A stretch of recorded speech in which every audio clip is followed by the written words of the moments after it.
वृंदावन बिहारी लाल की जय। आज श्रावण मास कृष्ण पक्ष आज एकादशी तिथि है, कामिका एकादशी है और यही एकादशी व्रत की हम आपको कथा श्रवण करा रहे हैं। पूरे मन भाव से आप आनंदेश्वर महादेव के दरबार में इस कथा को श्रवण करें।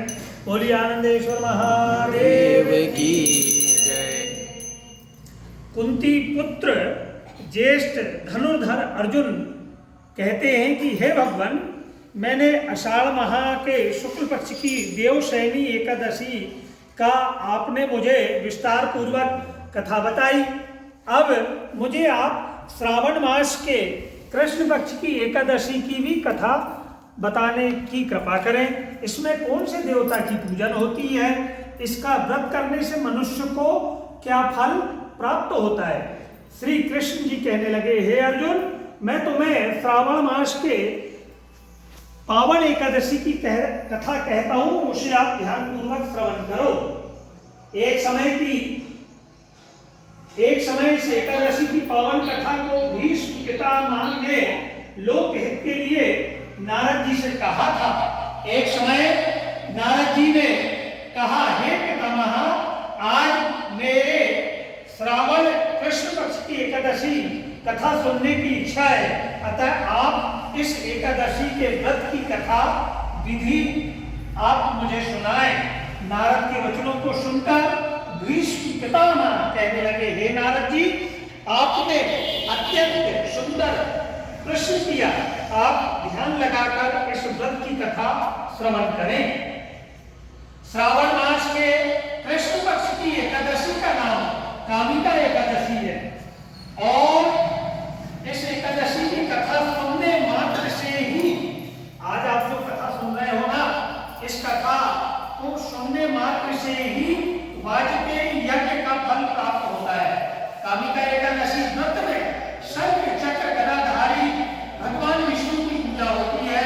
जो मनुष्य इस एकादशी को धूप दीप नैवेद्य आदि से भगवान श्री हरि का पूजन करते हैं, उन्हें गंगा स्नान के फल से ही उत्तम फल प्राप्त होता है।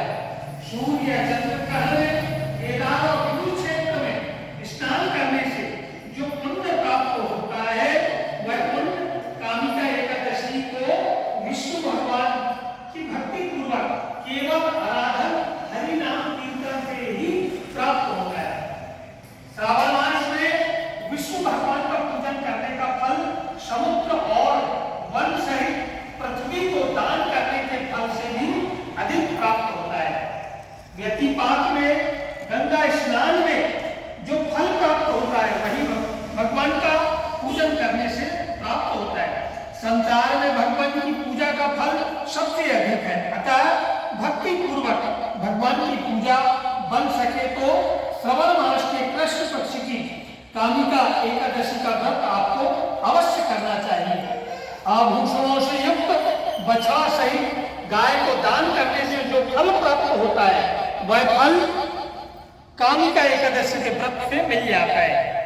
उत्तम द्विज ब्राह्मण श्रावण मास के कृष्ण पक्ष की कामिका एकादशी का व्रत करते हैं तथा श्री विष्णु भगवान का पूजन करते हैं। उससे समस्त देव, नाग, किन्नर, पितृ आदि की पूजा हो जाती है। इसीलिए पाप से डरने वाले व्यक्ति को विधि विधान सहित इस व्रत को करना चाहिए।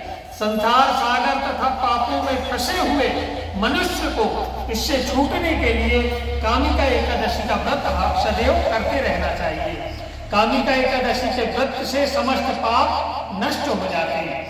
संसार में इससे अधिक पापों को नष्ट करने वाला कोई और उपाय नहीं है। हे नारद जी, स्वयं भगवान ने अपने मुख से कहा है कि मनुष्य को अध्यात्म विद्या से जो फल मिलता है, उससे भी अधिक फल इस एकादशी के व्रत को करने से मिल जाता है। इस व्रत के करने से मनुष्य को ना ही यमराज के दर्शन होते हैं और ना ही नरक को भोगना पड़ता है, वह सीधे स्वर्ग का, वैकुंठ का अधिकारी हो जाता है। जो लोग इस दिन तुलसी की पत्ती से भक्ति पूर्वक श्री हरि की आराधना करते हैं, वह इस संसार सागर में रहते हुए भी इस प्रकार अलग रहते हैं जिस प्रकार कमल का पुष्प जल में रहते हुए भी जल से अलग रहता है। भगवान को तुलसी दल से पूजन करने का फल 1 भार स्वर्ण और 4 भार चांदी के दान के फल के बराबर है। हमने चतुर्मास की कथा में भी बताया था कि चतुर्मास यानी 4 माह केवल आप 1 तुलसी की पत्ती कान्हा जी को, लड्डू गोपाल को अर्पण करो, और वह मात्र 1 तुलसी पत्र से ही आप स्वयं 4 माह के बाद अनुभव कर पाओगे, क्योंकि जब आप करोगे तब ही इस चीज का आपको अनुभव मिल पाएगा। जैसे मैं आपको जलेबी के विषय में बताऊं कि जलेबी बड़ी अच्छी होती, गोल होती है, उसमें रस होता है, सुनने में बड़ा अच्छा लगेगा, लेकिन आपको पता कब लगेगा? जब आप उसे ग्रहण करोगे, खाओगे। हीरे मोती सोना चांदी सभी आभूषणों से भी उत्तम तुलसी की पत्ती श्री हरि को पसंद है। जो मनुष्य प्रतिदिन तुलसी दल भगवान को अर्पण करता है उनके पाप अपने आप भस्म हो जाते हैं। हे नारद जी, भगवान को अत्यंत प्रिय तुलसी जी को मैं नमस्कार करता हूँ। तुलसी जी के मात्र दर्शन मात्र से मनुष्य के पाप नष्ट होते हैं और शरीर के स्पर्श मात्र से ही मनुष्य पवित्र हो जाता है। तुलसी जी को जल से स्नान कराने से, 1 लोटा जल तुलसी में अर्पण करने से यम की यातनाएं नष्ट हो जाती है, ऐसा गरुड़ पुराण में बताया गया है।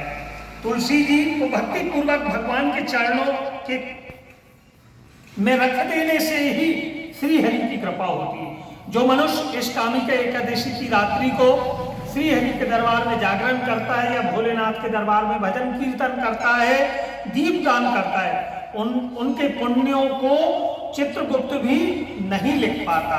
जो मनुष्य एकादशी के दिन भगवान के सामने दीप जलाते, उनके पितृ स्वर्ग लोक में अमृत का पान करते। अब आप यहाँ दीप कहाँ जलाओगे? राम जी को दीप दिखाइए, क्योंकि वही नारायण है, वही विष्णु है, वही कृष्ण है। दीपक उन्हें दिखा के आप, अगर बाहर पानी ना गिरे तो त्रिशूल के पास रख दो, और पानी गिरे तो फिर यहीं शिव जी के यहाँ रख सकते हैं।